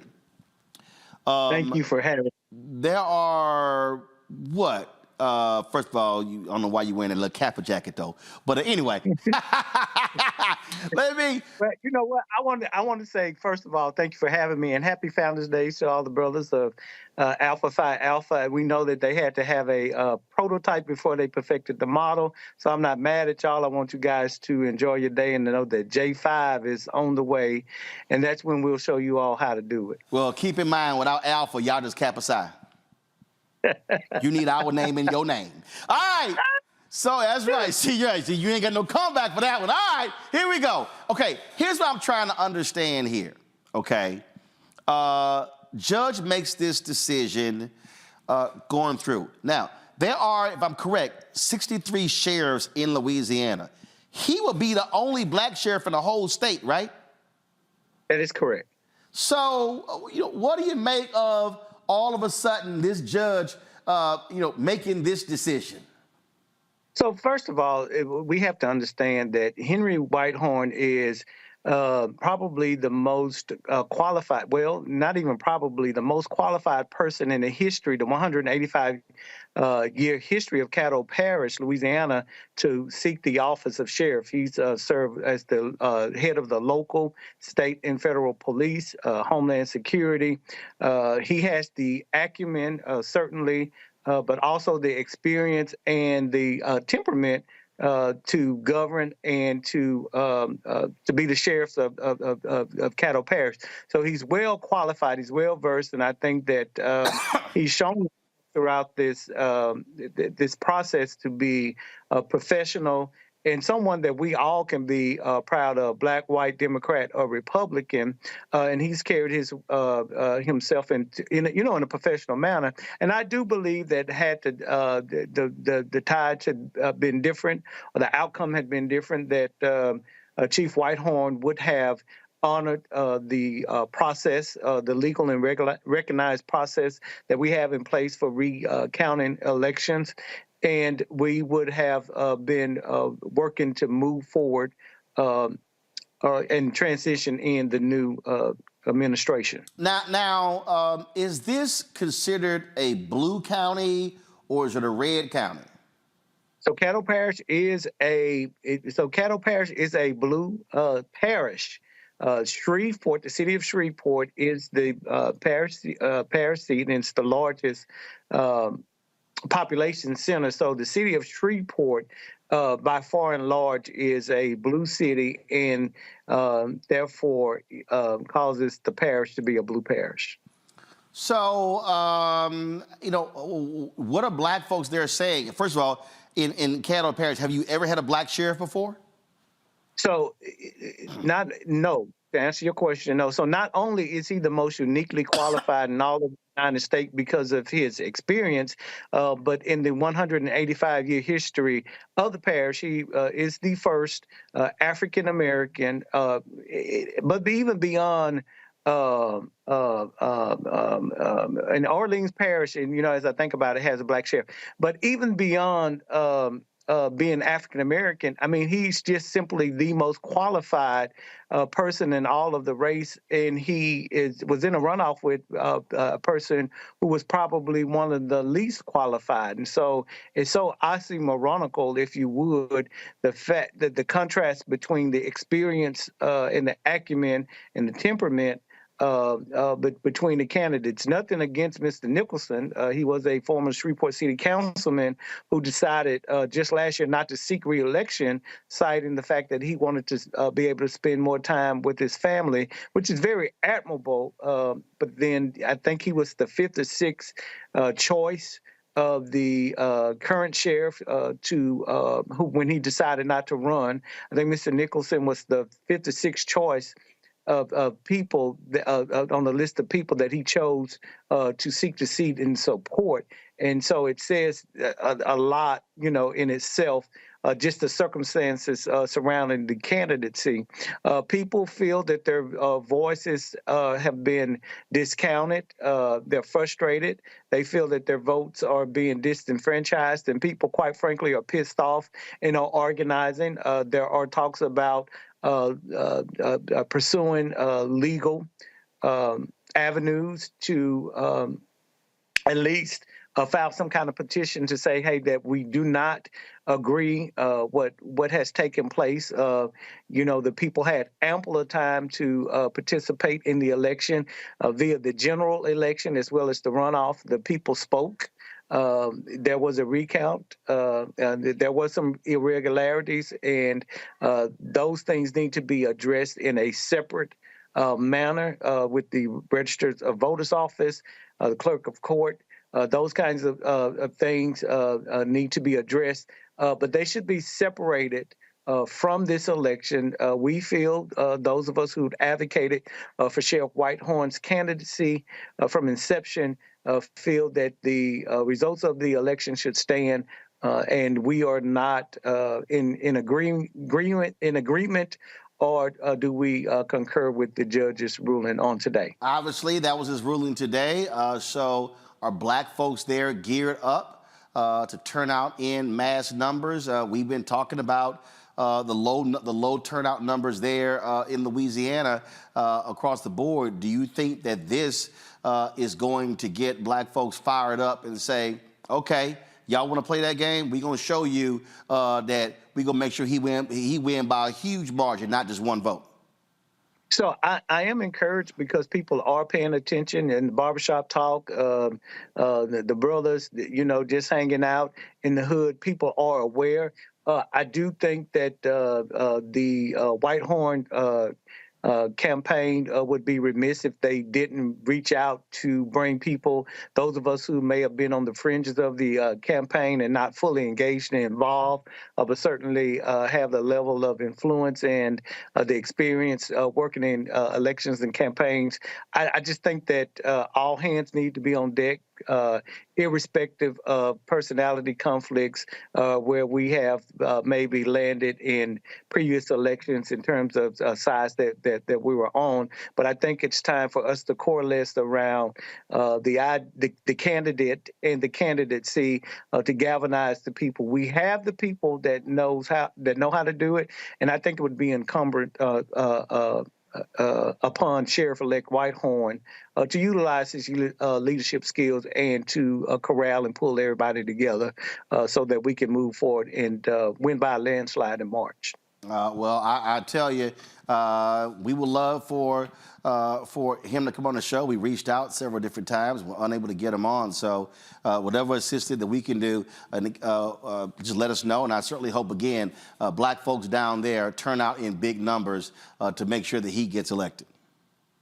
Yeah, and you know what? I know the Divine Nine, we're pissed off. And you know what happens when the Divine Nine gets pissed off? I would tell you that turnout across the board has been dismal, right? Black, white, Democrat, Republican. But we can ill afford for 75 to 85% of us to sit out elections and then expect the kind of positive change and results that we long for. I mean, we've got to get people engaged. They've got to get organized. And again, this is the time for leadership, irrespective of personality conflicts, likes and dislikes. I mean, we've got to grow up, mature. Let's roll up our sleeves, allow people to do what they do and respect people, for what they do. Let's pull together and let's win this race for Sheriff-elect Whitehorn. All right, then. I appreciate it. Thanks a lot. Thank you again. And again, happy Founders Day to the brothers of Alpha Phi Alpha. Somebody had to do it. I ain't mad at y'all. Of course. And again, everybody couldn't get in. Yeah, everybody couldn't get in, but just be looking out for Day 5. All right, then. Well, we'll tell y'all on y'all little cute day. Just do me a favor. Just don't drop the canes. We don't drop canes. Well, if my wife was not listening, I would say what we drop, and it's not canes. Don't let me pull a video out of some dropping canes. All right. I appreciate it, Derek. Thanks a lot. Yeah, I'll pull it out. I got some video. I appreciate it. Thanks a lot. Henry Whitehorn released this statement. Of course, I'm disappointed about the court's decision to overturn the will of the people of Caddo Parish. I was always taught that the person with the most votes wins, even if that's by 1,000 votes or by 1 vote. I was also taught that when we go to school and get an education, gain experience in our chosen field, and become qualified in what we do, we will have the best opportunity to be successful. But it seems as though the rules of the game are different depending on who the players are. I won the sheriff's race not once but twice. My opponent conveniently chose to question the integrity of the elections only after he lost, not once but twice. In elections, you should not be given a redo simply because you are unhappy with the results. The significance of a single vote cannot be underestimated. Overturning an election because the winner won by 1 vote is essentially saying every vote matters except if the win is by 1. Despite this decision, I still believe in the Constitution, democracy, the rule of law, and the notion that every vote does matter. I am pursuing an appeal to the Second Circuit Court of Appeals, and if necessary, to the Louisiana Supreme Court. But if we are unsuccessful at getting a reversal of the district court's decision and forced to have a special election, my faith in God and my belief in the great people of Caddo Parish assures me that for a 3rd time, I will win the sheriff's race. Well, damn. Brother got to win 3 times, Niambi. You're on mute. You're on mute. Sorry. kinds of things are unfortunately going to happen more and more. I think this whole kind of atmosphere of election integrity and all of these kinds of suspicions that we build around our elections are going to start happening more and more at the local level, not just national.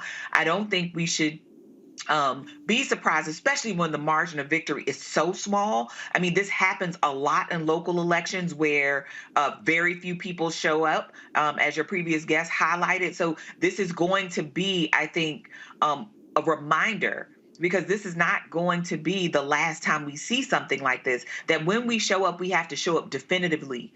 And one vote isn't going to cut it. But I do think when we're talking about some of the issues that were happening here, some of the issues that were cited, this is about the Secretary of State and how voters are certified, etc.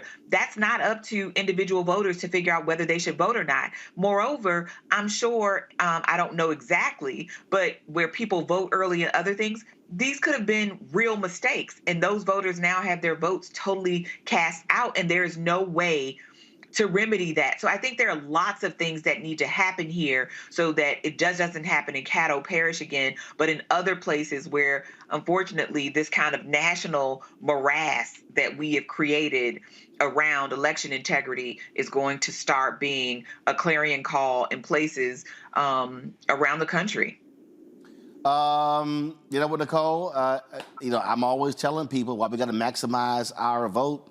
There's a good reason. It absolutely is a good reason. Local elections, like Niambi said, can be incredibly close. And frankly, people are at risk of voting in them when you have tough on crime prosecutors and others using election integrity units to target marginalized voters, most of whom, let's face it, can be Black and at risk, many of whom may have criminal records or justice impacted. Those are all sorts of reasons why marginalized voters can be at risk of these election integrity units.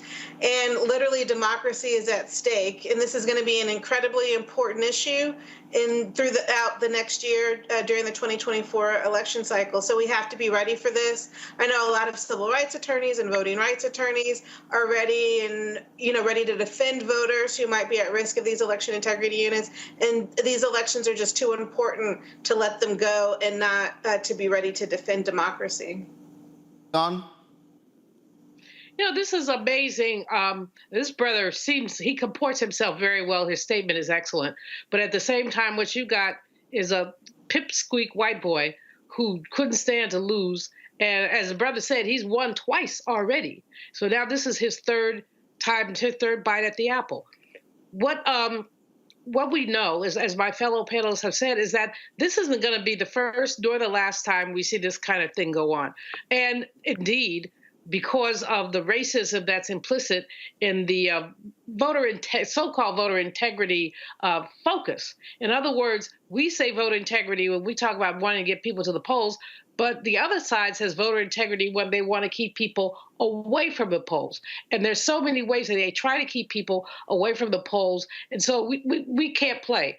As the brother said, the Capra brother said, got to get people out. And one of the challenges that he raised that I think is so important, he talked about get people out despite personality differences. We got to get over ourselves. It doesn't matter. It's like these young'uns who say they can't vote, they don't like Biden. He ain't coming to your house. You don't have to like it. And, and similarly, in terms of us working together, I may not like you, but we got to turn out the vote. We got to walk together side by side and do some door knocking, et cetera. We cannot survive as a people if we cannot get along as a people. All right, folks. Time for us to go to break. Before we do, be sure to get your hair ready for the holidays. Curl Prep Natural Hair Solutions at curlprep.com is an amazing organic line.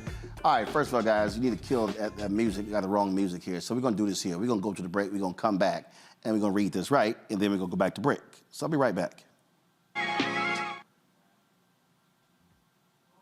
Hi, I'm Dr. Jackie Hood Martin, and I have a question for you. Ever feel as if your life is teetering and the weight and pressure of the world is consistently on your shoulders? Well, let me tell you, living a balanced life isn't easy. Join me each Tuesday on Black Star Network for A Balanced Life with Dr. Jackie. We'll laugh together, cry together, pull ourselves together, and cheer each other on. So join me for new shows each Tuesday on Black Star Network, A Balanced Life with Dr. Jackie.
Folks, get your hair ready for the holidays. Curl Prep Natural Hair Solutions at curlprep.com is an amazing organic line for curls, locks, braids, twists, and even those wigs and extensions. Women, men, and children are loving this line. First of all, look at the video and you be the judge. Folks, line up to see this product in action at hair shows, and when they take a seat to try it, they don't believe it's their hair. You can buy the products at curlprep.com. It works on all hair types. Use the code Roland, that's right, lowercase letters, to get a 15% discount. Parents, you can also remove the ouch. You will love this system because you can comb the product through your child's hair with your fingers. That's right. Seasoned Saints also loving the product. It's all at curlprep.com. Again, use the code Roland, lowercase letters, to get a 15% discount. It's a great stocking stuffer. You won't believe it's your hair. Again, curlprep.com.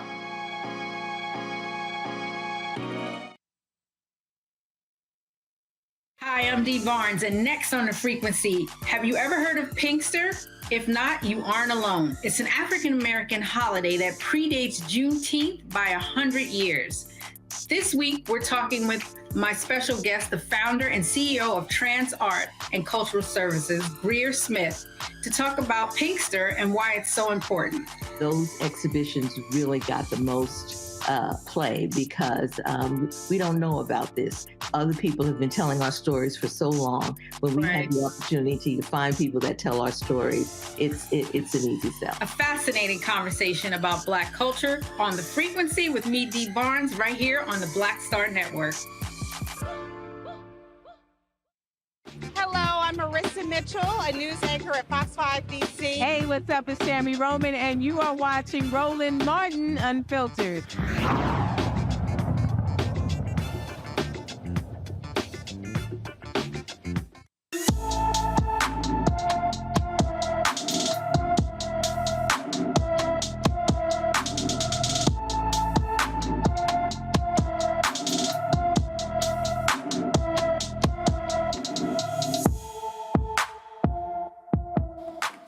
Nikita Davis has been missing from her Milwaukee home since November 9th. The 17-year-old is 5 feet 5 inches tall, weighs 140 pounds, with black hair and brown eyes. Anyone with information about Nikita Davis should call the Milwaukee Police Department at 414-933-4444, 414-933-4444.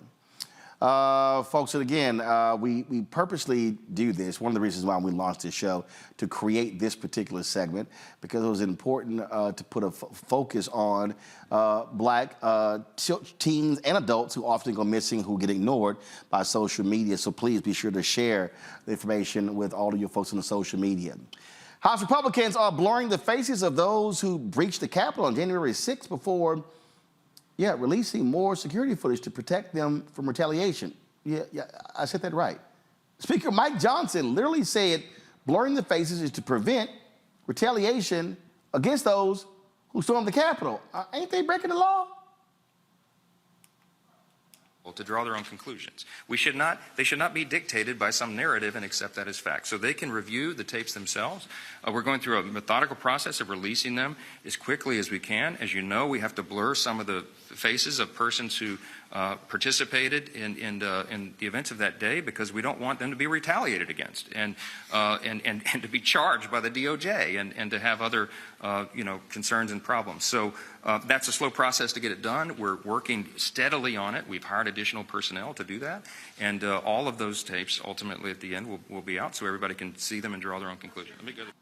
Last month, the House Administration Oversight Subcommittee put security footage from January 6 online, which is available to the public. The committee initially planned to release security footage clips that media outlets requested, but with the change of speaker from Kevin McCarthy to Johnson, the House Administration Committees proactively reviewed all footage, posting as much online as possible. Nicole, what the hell here? Oh yeah, we're gonna blur the photos of the folks who broke the damn law storming the Capitol because we don't want the Department of Justice going after lawbreakers. Boy, that little law and order party, what the hell happened to them? Hypocrites. I mean, they're just, plain and simple, hypocritical. And it's just amazing when they want to protect people that they feel close to, that they feel a connection to. They'll pull all the stops. They'll make the system work for them. That's the way the status quo works. It's just an example of how unfair the system is, because we all know that if those were Black Lives Matter protesters, speaking to the earlier segment, that there's no way that a Republican House would go to these extent to protect the defendants who stormed the Capitol. Julian? I fully agree with my colleague here. This is ridiculous. It's utterly ridiculous, and it really does speak to the avoidance of consequences that these Republicans have put out there for these clear insurrectionists who basically stormed the Capitol, beat people, did all kinds of things. And, the only way we can find out who they are is to use, the kind of use their likenesses to go after them. And it's not just the Department of Justice. But does Mike Johnson work for the United States government? Is he a congressperson, or is he just some little whatever? Well, who basically doesn't care. It's clear that he cares about justice. They're starting impeachment inquiry on Biden. So it's clear that they care about justice in some instances, but clearly not in others. All those people who stormed that Capitol broke the law, and blurring their faces allows them to avoid the consequences. Niambi? Absolutely. I don't know that I've ever heard a speaker say that, let me try to actively impede a Department of Justice investigation by blurring the faces of people who did something that was illegal. I mean, we all saw it. I don't know and I don't understand how these people think that what happened on January 6th furthers their cause. And further, this whole notion that we can't show their faces to avoid penalties and avoid punishment when we've seen what happened on that day. I mean, this is one of the most wide-ranging investigations we've seen. I mean, over 100 people were charged with violent acts on that day. I mean, these very same people were trying to hunt down some members of the very body that Mike Johnson is supposed to represent as a speaker.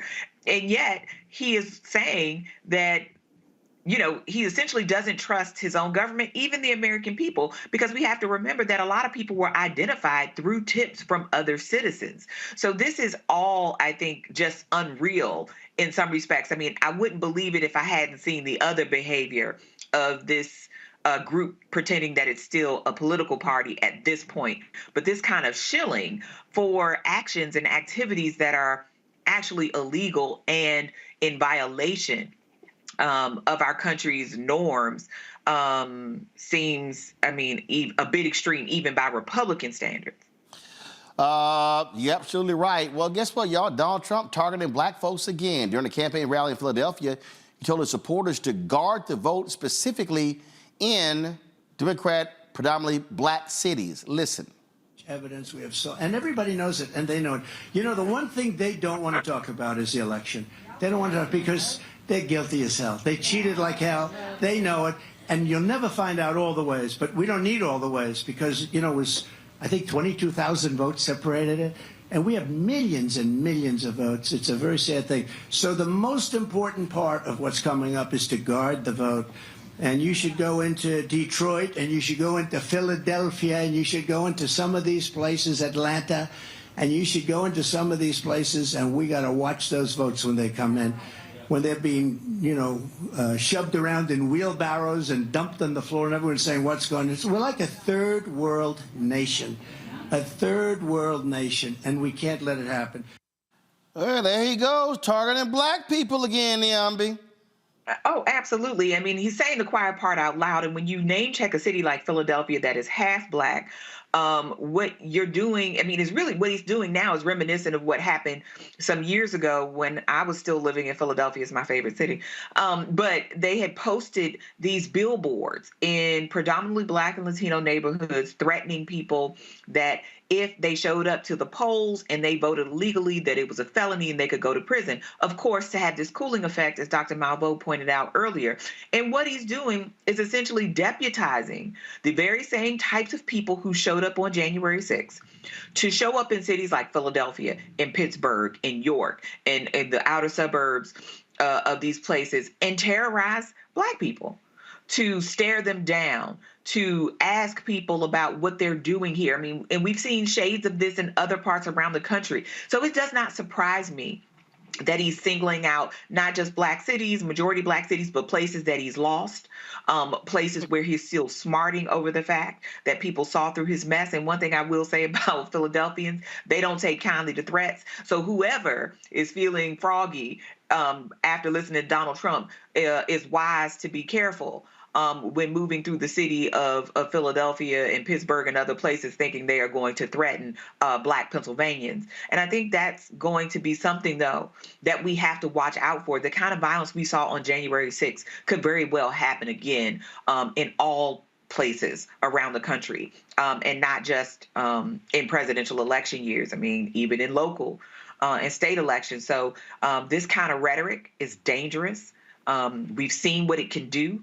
And we've seen how destructive it is. I keep telling black people that they were targeting us on January 6th. They were mad. And you're seeing the exact same thing play out again right here, Nicole. Yeah, absolutely. And I think, again, next year is going to be an incredibly important year. So we all must get people to register to vote, and we all must be ready to protect the vote. And if Trump gets reelected, I don't even want to imagine what could happen to this country. But at the very least, democracy is at stake. So we have to be ready, and we have to watch what he says and be incredibly vigilant in protecting democracy, protecting our communities because of all of what's happening right now. Julianne?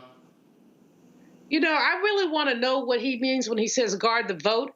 And I hope that we're all very vigilant. I mean, if he intends for these hoodlums to storm polling places, then we need to make sure that the police, and all the police are not on our side, you know, he has a following there, that the police are prepared to protect our voting places. I'm not sure what he has in mind, but I know that when he drops seeds with these deranged people that follow him, they could come up with anything. So I'm very apprehensive about these words and about how they may play out.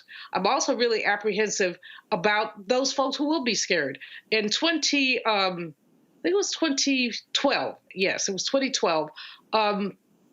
They closed certain polling places in Greensboro, North Carolina. I was there then as president of Bennett College. And one of the things that happened is they changed the number of absentee dates. They cut it back in half. And then they put it out there that if you had any warrants and you came to vote, you would be arrested. So, you know, folks have warrants. I mean, it could be a traffic ticket. So I know at least 6 people who chose not to vote because they said they had warrants. And so those kind of tricks we can expect to take place. And we, Barbara Arnwine and her team, Transformative Justice Coalition and others, I hope they're ready. They've got to be ready. We've got to have people literally at every polling place to make sure that there is no intimidation. Absolutely. All right, folks, hold tight 1 second. We come back. Marketplace. Y'all know how we do. Some of y'all need to have your black card in review status. What else? A new game that breaks that thing down. We'll discuss next right here on Roland Martin Unfiltered on the Black Star Network. On the next Get Wealthy with me, Deborah Owens, have you ever had $1 million idea and wondered how to bring it to life? Well, it's all about turning problems into opportunities. On our next Get Wealthy, you'll learn of a woman who identified the overload bag syndrome, and now she's taking that money to the bank through global sales in major department stores. And I was just struggling with 2 or 3 bags on the train. And I looked around on the train and I said, you know what? There are a lot of women that are carrying two or 3 bags. That's right here on Get Wealthy, only on Black Star Network. Grow your business or career with Grow with Google's wide range of online courses, digital training, and tools. Gain in-demand job skills with flexible online training programs designed to put you on the fast track to jobs in high-growth fields. No experience is necessary. Learn at your own pace. Complete the online certificate program on your own terms. Stand out to employers, get on a path to in-demand jobs, and connect with top employers who are currently hiring. Take one professional career certificate program or all 6. Earn a Google Career Certificate to prepare for a job in a high-growth field like data analytics, project management, UX design, cybersecurity, and more. All professional career certificate programs must be completed by December 31st, 2024. Scan the QR code to complete the application. There are 1,000 scholarships available. Grow with Google and J. Hood and Associates. Be job ready and qualify for in-demand jobs. Hi, I'm Jo Marie Payton, voice of Sugar Mama on Disney's Louder and Prouder Disney Plus, and I'm with Roland Martin on Unfiltered.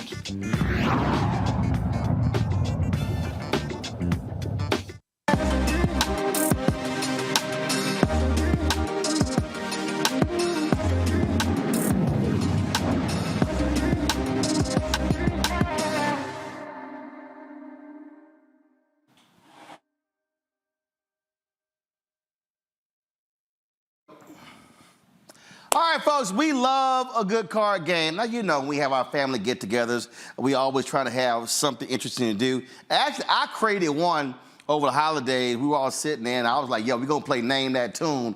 I just started going through music on my iPod, and my nieces and nephews, man, I was about to snatch black cards left and right. Well, this game here is called Trivia for Us. It's a mind game for the culture. It features originally sourced trivia questions about everything from pop culture to the arts to politics and current events. High school friends and self-described trivia enthusiasts, Deidre Bringus and Shakira Hodges, they created this. They join us right now. Glad to have y'all here. So what happened? Were y'all two just sitting around like hitting each other with questions and said, we can turn this into a game? Well, similar to that. Deidre and I, like you said, are high school friends. We grew up together. We went to really great HBCUs in Virginia. So we just love to hang out. We're very focused on our education and learning. And we would go out and play trivia at like pub trivia. And we'd get into the space and we're getting all of the questions wrong, left and right. And it was just simply because the content was not diverse. It didn't reflect Black culture, and it most definitely didn't represent the hometown of Brooklyn, New York, and the melting pot that it is. All right. And so how long did it take y'all to put all this together? It took some time. So we started in 2019. From there, we started hosting events in bars and pubs, and we moved into, that was in 2019, then the pandemic happened. So with that, we really had to pivot our business, and we started going virtual at first just to boost the morale of the people that were following us, but we also had the opportunity to connect with a lot of corporations that were looking for ways to engage with their employees at home. So with that, we started doing those events for big clients like American Express, Google. So from there, we recognized that more people wanted to play along with us, but we couldn't be everywhere at the same time. So with that, we created our card game, the Trivia for Us card game, which I have right here for us, where you could play at home at your leisure. It has 100 cards, 5 different categories. We are so mindful about trivia being intimidating. So we actually created cards that are action cards that gets the whole family involved and everyone could play along. All right, so since you said everybody can play along, let's go ahead. And so we got Julian, Nicole, and Niambi. Let me go ahead and do some snatching of black cards right here. So let's pull them up. Let's see here. Let's see what I want to ask. I'm going to go to... They know in hell they're going to answer that. They ain't going to answer that. All right, I got one. Here we go. All right. So Niambi, Nicole, and Julian. Let me see how I'm going to do this here. If you got the answer first, if you got the answer, raise your hand. So put the 3 of them up. Put 3 of them up. Put us in the 4 box, me and them. All right.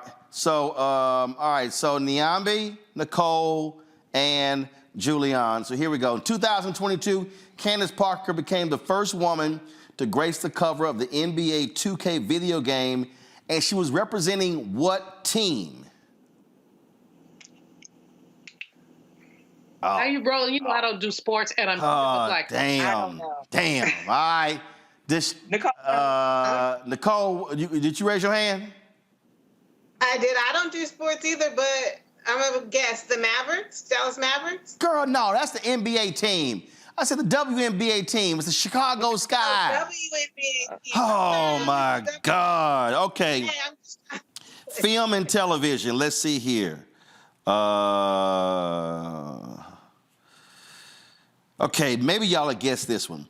Fresh Prince of Bel-Air character Carlton Banks often breaks out dancing to the song It's Not Unusual by which artist?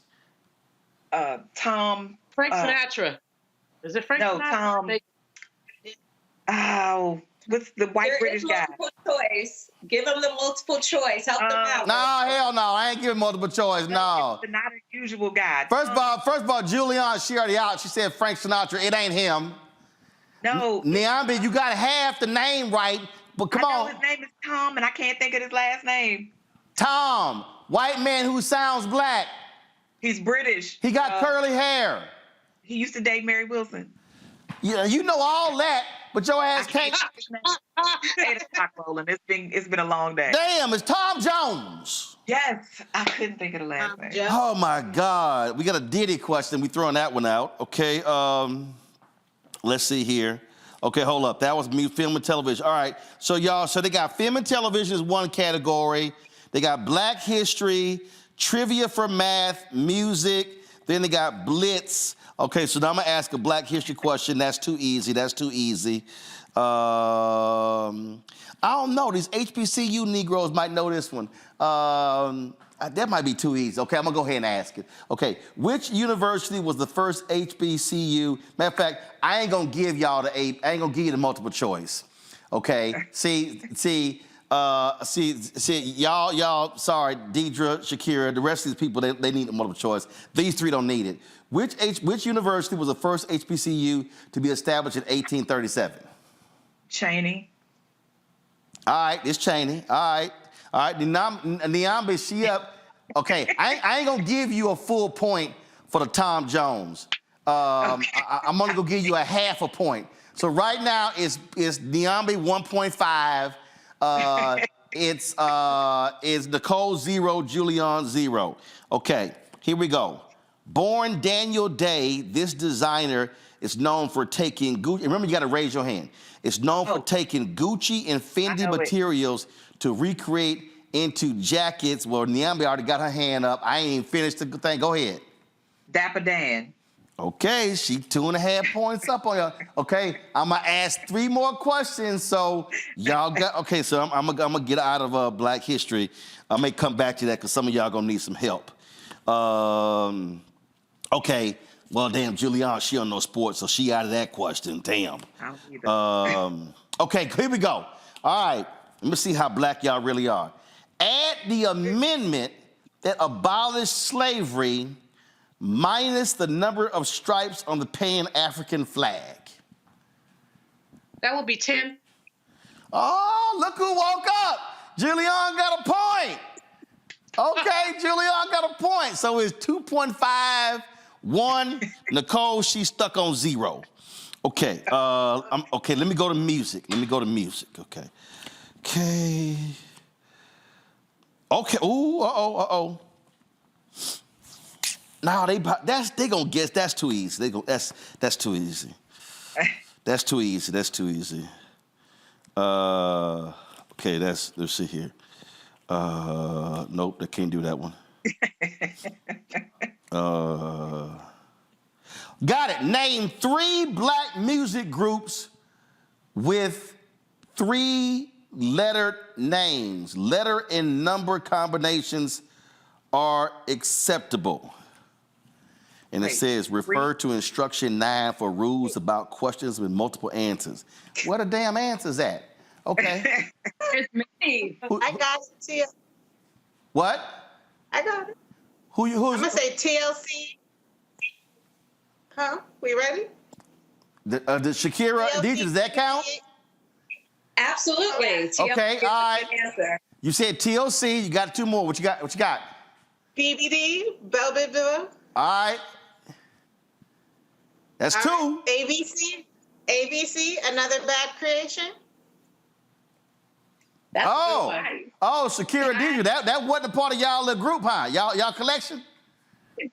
No, that worked. Wait a minute, hold up. Y'all didn't see that? No, cut to Shakira and Deidre. She thought ABC, they were like, oh, damn, we ain't think of that one. Oh, we did not. That's a throwback.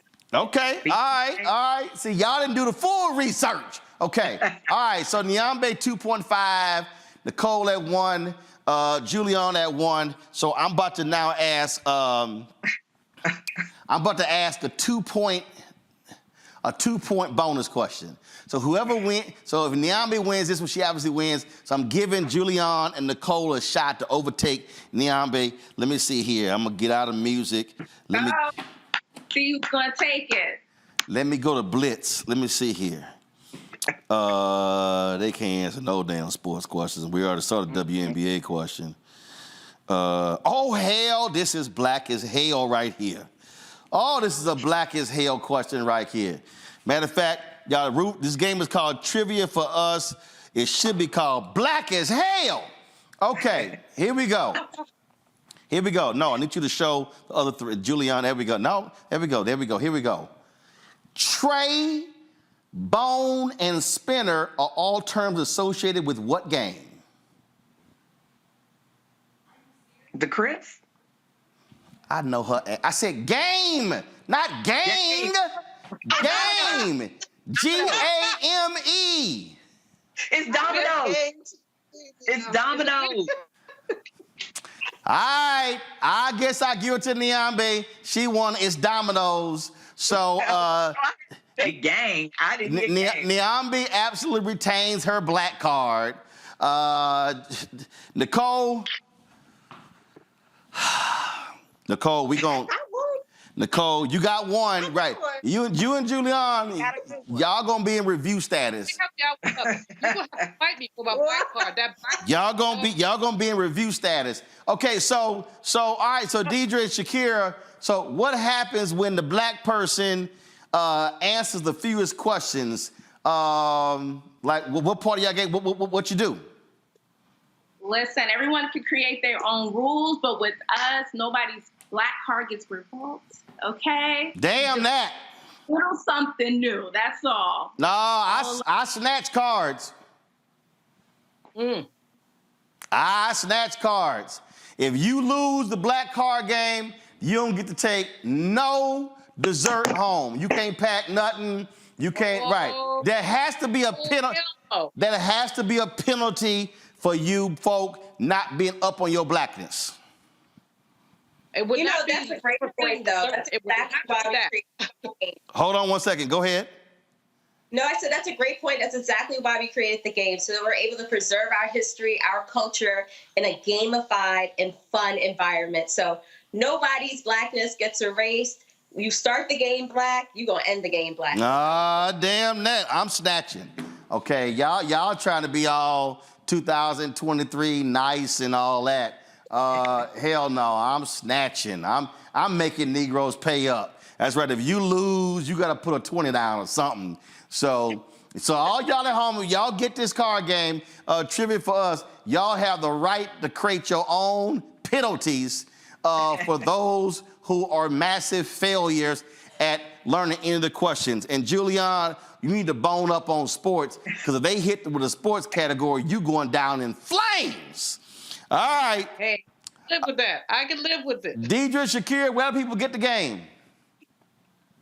You can find us at w.com. Then also we're on Instagram as well. Follow us, reach out if you want to do something as far as your corporation or private events. We host live and virtual experiences as well. All right, folks, put it up again. We got a discount code as well for the Roland Martin Unfiltered viewers. Again, what y'all do is, so you shop RMU discount. Is that what it is? The discount is Roland. RMU, say it again. It's go to our website, triviaforus.com, and you put in the promo code Roland TFU. All right, so again, y'all go to the website, the promo code Roland TFU, ROLAND TFU. All right, we appreciate it. This is a great card game, and it, of course, is always going to be lots of fun doing this. Thanksgiving, Christmas, and also any black get-togethers, but there must be a penalty clause somewhere. We'll take that into consideration. Thank you so much, though. I appreciate it. Thanks a bunch, folks. That is it for us. I appreciate Nicole, Niambe, and Julian being on today's show. I will be in L.A. tomorrow for the world premiere of The Color Purple. They'll be showing it at the Academy, the museum theater there. So I will be hanging out with Oprah, Taraji, and the whole crew, Fantasia, you name it, the world premiere tomorrow. So back in studio on Thursday, folks. Don't forget to support us in what we do. First of all, join our Bring the Funk fan club. You can see your chicken money order to P.O. Box 57196, Washington, D.C. 20037, that's 0196. Cash App, $RM Unfiltered. PayPal, R Martin Unfiltered. Venmo is RM Unfiltered. Zelle, Roland at RolandSMartin.com. Roland at RolandMartinUnfiltered.com. And of course, you can be sure to download the Black Star Network app, Apple phone, Android phone, Apple TV, Android TV, Roku, Amazon Fire TV, Xbox One, Samsung Smart TV. And be sure to get a copy of my book, White Fear, How the Browning of America is Making White Folks Lose Their Minds, available bookstores nationwide. Folks, that's it. I'll see y'all tomorrow. Holla! Folks, Black Star Network is here. Hold no punches! I'm real revolutionary right now. Black power. Support this man, Black Media. He makes sure that our stories are told. Thank you for being the voice of Black America, Roland. Stay black. I love y'all. All momentum we have now, we have to keep this going. The video looks phenomenal. See, this difference between Black Star Network and black-owned media and something like CNN. You can't be black-owned media and be scared. It's time to be smart. Bring your eyeballs home. You dig?